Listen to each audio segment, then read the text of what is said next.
എന്തൊക്കെയായി കൊച്ചു കേരളത്തിൽ സംഭവിക്കുന്നേ?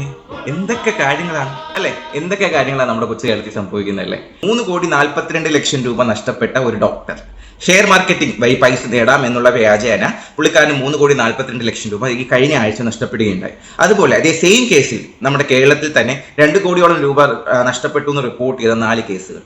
അത് കൂടാതെ പോലീസുകാരൻ ചമഞ്ഞുകൊണ്ട് 50 ലക്ഷത്തോളം രൂപ നഷ്ടപ്പെട്ട മറ്റൊരു കേസ്.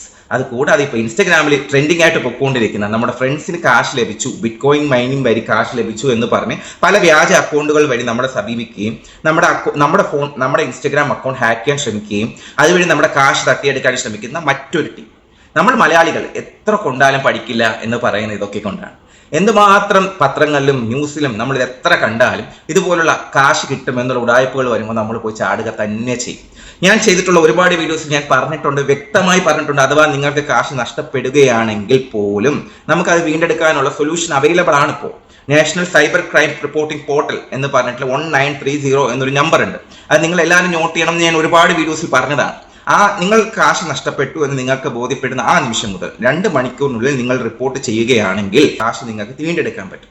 അപ്പോൾ വീണ്ടും പറയുകയാണ് 1930 എന്നുള്ള നമ്പർ.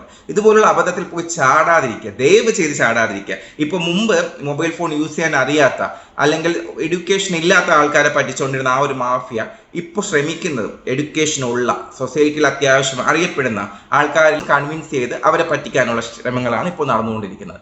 അതുകൊണ്ട് ദയവ് ചെയ്ത് ഇതുപോലുള്ള മണ്ടത്തരങ്ങൾ പോയി ചാടാതിരിക്കുക. നമ്മുടെ പൈസ നമ്മൾ തന്നെ സംരക്ഷിക്കുക.